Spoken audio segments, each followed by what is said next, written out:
Hello everyone, आज हम पढ़ने जा रहे हैं रियल नंबर पार्ट 2। पार्ट 1 में हमने सीखा था composite number and prime number किसे कहते हैं। फिर हमने सीखा था प्राइम फैक्टराइजेशन कैसे किया जाता है। फिर हमने सीखा था एचसीएफ और एलसीएम कैसे फाइंड करते हैं। और आज हम सीखने जा रहे हैं इरेशनल नंबर किसे कहते हैं और इरेशनल नंबर को हम कैसे प्रूफ कर सकते हैं। तो चलिए स्टार्ट करते हैं। इरेशनल नंबर जानने से पहले चलिए हम जानते हैं रैशनल नंबर क्या होता है। रैशनल नंबर एक ऐसा नंबर होता है जिसे हम p बाई क्यू के फॉर्म में लिख सकते हैं और q not equals to 0। p और q आपका क्या होगा, इंटीजर्स होगा। इरेशनल नंबर ठीक इसका उल्टा, एक ऐसा number, a number is called irrational if it can not be written in the form of p by q। Irrational number एक ऐसा नंबर होता है जिसे हम p और q के फॉर्म में नहीं लिख सकते।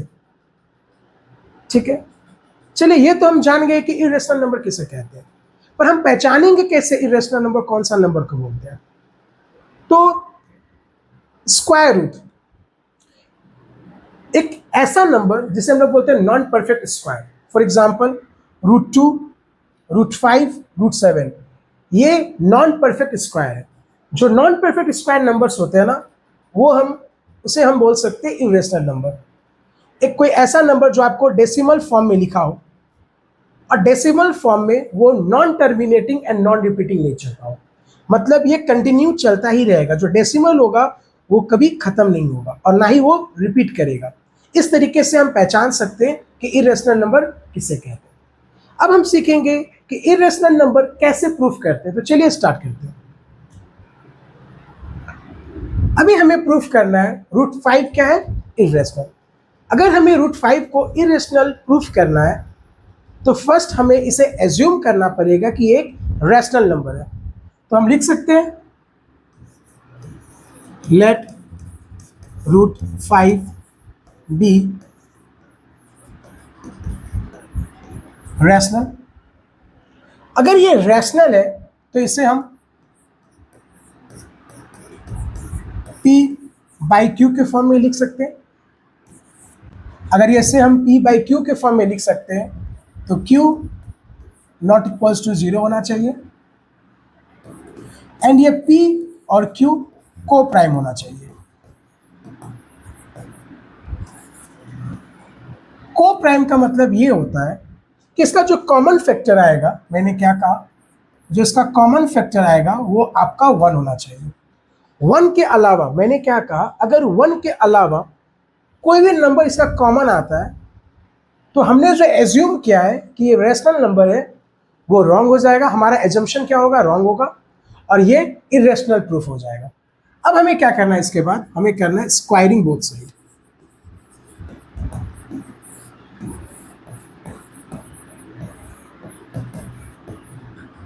अब हम क्या करेंगे, स्क्वायरिंग करेंगे।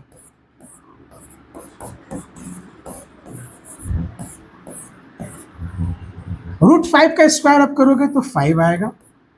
ये होगा आपका p का स्क्वायर और ये होगा आपका q का स्क्वायर।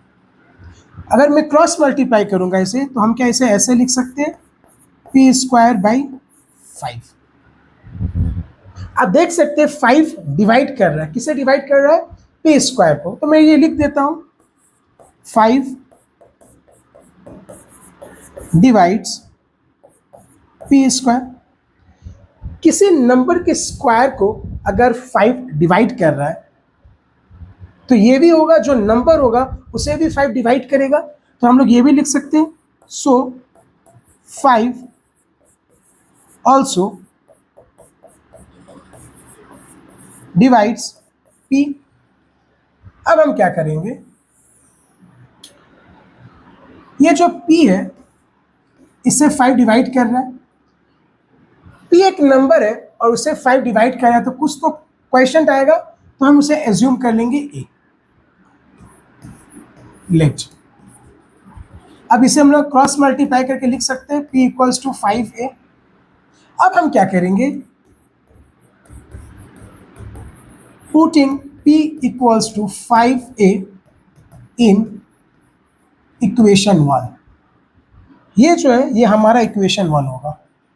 अब हम क्या करेंगे, p के जगह में 5a को पुट करेंगे। तो चलिए करते हैं। p square equals sorry q square equals to p के जगह में हम क्या लिखेंगे, 5 लिखेंगे, 5a, उसका स्क्वायर करेंगे एंड ये 5 का 5 आ जाएगा आपका। ये q स्क्वायर आपका क्या हो जाएगा, 5 का स्क्वायर होगा आपका 25, a का स्क्वायर होगा a स्क्वायर एंड ये होगा 5। अब इसे हम लोग डिवाइड करेंगे, 5 5 ज़ा 25। तो ये हम इसे ऐसे लिख सकते हैं 5a स्क्वायर। फिर हम इसे ऐसे भी लिख सकते हैं, ये 5 इधर आ जाएगा, ये आपका हो जाएगा a स्क्वायर। अब हम यहाँ इधर क्या लिख सकते हैं, मैंने देखा कि q स्क्वायर को 5 डिवाइड कर रहा है, तो मैं लिख देता हूँ 5 डिवाइड्स q स्क्वायर।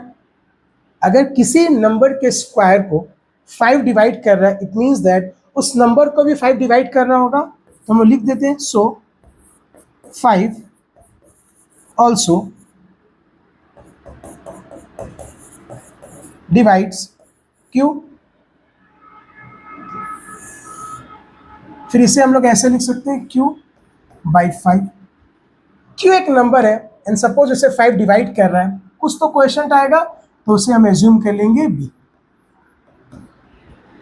इसे हम लिख सकते हैं q इक्वल्स टू 5b।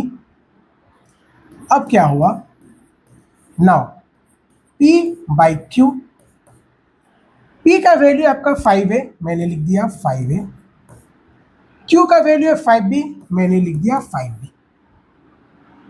हम यहाँ क्या देख पा रहे हैं, ये जो 5 है ये कॉमन फैक्टर है p और q का। हमने पहले स्टार्टिंग में कहा था अगर 1 के अलावा कोई भी अदर नंबर कॉमन आया तो हमारा एजम्पशन हो जाएगा रॉन्ग। तो हम लिखेंगे इधर 5 is a common factor of p and q which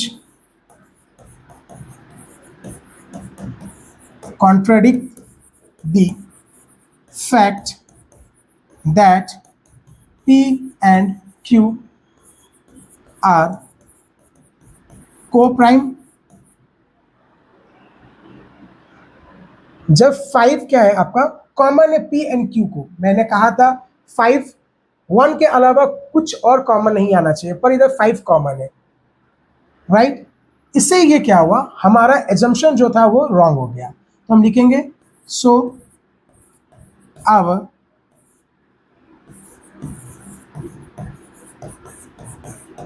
assumption is wrong, therefore root 5 is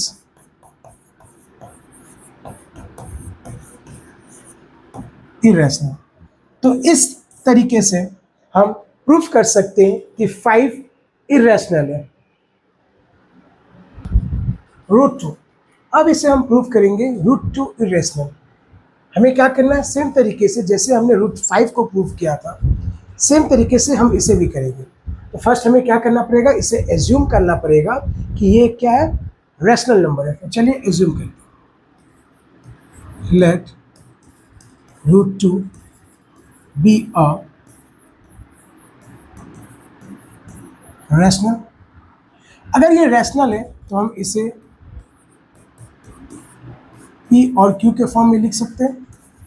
अगर इसे हम p और q के फॉर्म में लिख सकते हैं तो q क्या नहीं होना चाहिए, 0 नहीं होना चाहिए। And p and q are को प्राइम।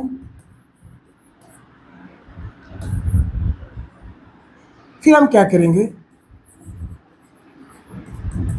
Squaring both sides. ये हो जाएगा आपका रूट 2 का स्क्वायर, ये हो जाएगा p बाई q का स्क्वायर। तो हम इस रूट 2 का स्क्वायर आप लिख सकते हो 2, ये हो जाएगा p स्क्वायर और ये हो जाएगा आपका q स्क्वायर। इसे हम क्रॉस मल्टीप्लाई करके ऐसे लिख सकते हैं। हम देख रहे हैं कि p एक हमें क्या पता चल रहा है कि p स्क्वायर जो एक नंबर है उसे 2 डिवाइड कर रहा है, तो मैं वो लिख देता हूँ 2 डिवाइड्स पी स्क्वायर। अगर पी स्क्वायर को 2 डिवाइड कर रहा है, इट मीन्स दैट पी को भी 2 डिवाइड करेगा, तो सेम तरीके से हम लिख देंगे सो 2 also divides P. P number है, उसे 2 डिवाइड कर रहा है, एक क्वेश्चन आएगा, मान लेते हैं हम, वो है आपका ए, तो इसे हम लिखेंगे लेट। तो इसे हम ऐसे लिख सकते हैं पी 2 इंटू ए 2a। अब हम क्या करेंगे, सेम तरीके से putting p equals to 2a in equation 1, और ये हमारा रहेगा इक्वेशन 1। हमें क्या करना है, p के जगह में आप 2a कर दोगे और ये 2 आपका 2 रहेगा, ये हो जाएगा क्यू स्क्वायर, ये हो जाएगा 4, ये हो जाएगा ए स्क्वायर, और ये रहेगा 2 2 1 2 2 टाइम्स, तो ये हो जाएगा q square equals to 2a square. फिर हम इसे ऐसे लिख सकते हैं, ये 2 इधर आ जाएगा, ये हो जाएगा ए स्क्वायर। क्यू स्क्वायर को 2 डिवाइड कर रहा है, तो चलिए लिख देते हैं 2 डिवाइड्स क्यू स्क्वायर। अगर क्यू स्क्वायर को 2 डिवाइड कर रहा है, इट मीन्स दैट क्यू को भी 2 क्या करेगा, डिवाइड करेगा। सो 2 ऑल्सो डिवाइड्स क्यू। फिर हम क्या करेंगे, क्यू को 2 डिवाइड कर रहा है, इट मीन्स दैट कुछ क्वेश्चन आएगा, उसे हम पकड़ लेंगे बी, तो इसे हम लिख सकते हैं q equals to 2b। Now p by q, p का वैल्यू क्या है, हमने देखा 2a है, मैंने लिख दिया 2a। q का वैल्यू है 2b, मैंने लिख दिया 2b। मैंने फर्स्ट में कहा था आपसे कि 1 के अलावा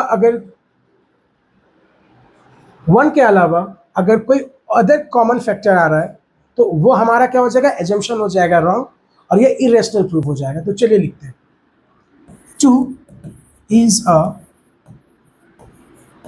common factor of p and q, right, which contradict the fact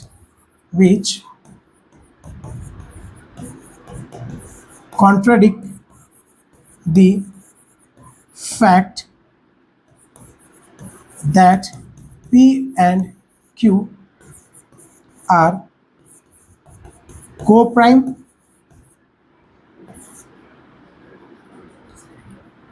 so our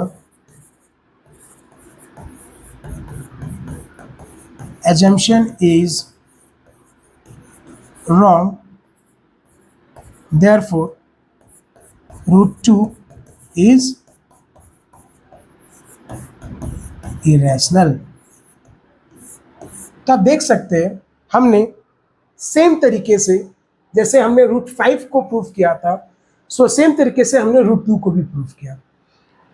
इसके अलावा अगर आपको रूट 3 दे, रूट 7 दे, तो आप इसी तरीके से उसे प्रूफ कर सकते हैं कि वो इरेशनल नंबर है। अब हमारा नेक्स्ट क्वेश्चन, कभी कभी एग्जाम में इस तरीके के भी सवाल पूछे जाते हैं। इसे भी हमें क्या प्रूफ करना है, irrational.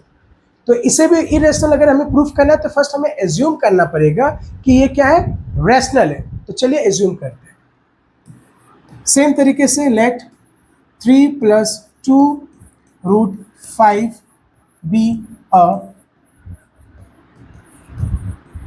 Rational.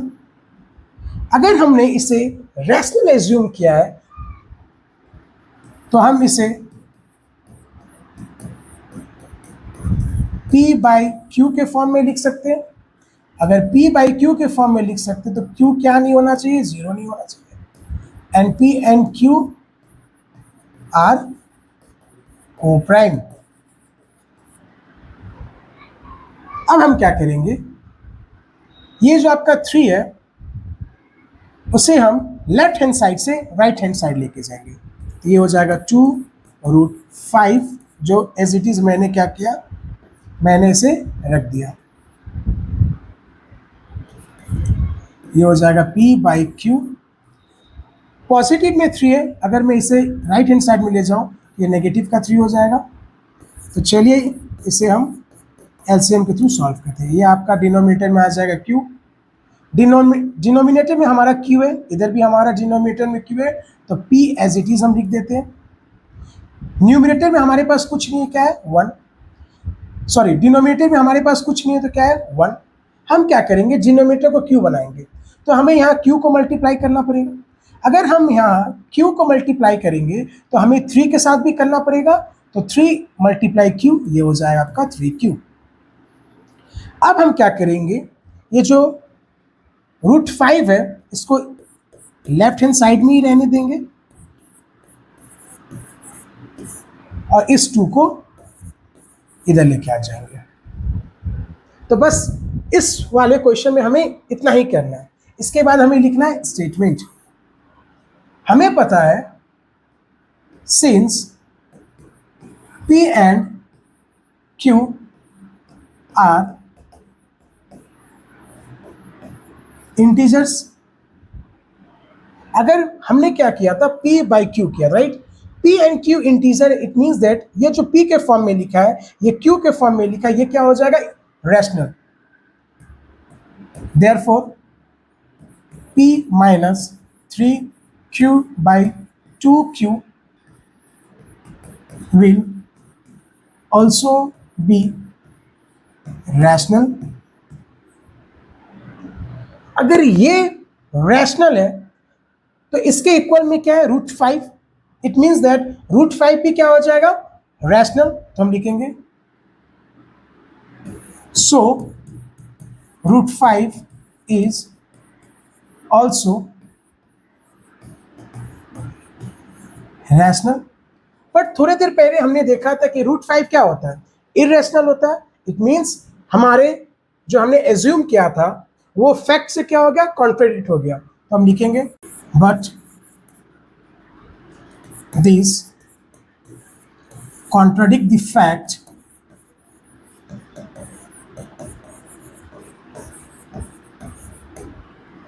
That √5 is irrational. So our assumption is wrong. Therefore 3 plus 2 √5 is irrational. तो इस तरीके से हम ऐसे सवालों को क्या कर सकते हैं, सॉल्व कर सकते हैं। आई होप आज आपका ये जो इरेशनल रिलेटेड क्वेश्चंस थे, इससे आपका क्या हो गया होगा, डाउट क्लियर हो गया होगा। एंड नेक्स्ट में हम करेंगे कुछ, नेक्स्ट क्लास में हम करेंगे कुछ प्रीवियस ईयर क्वेश्चन जो हमारे चैप्टर 1 के रिलेटेड होंगे। And thank you everyone.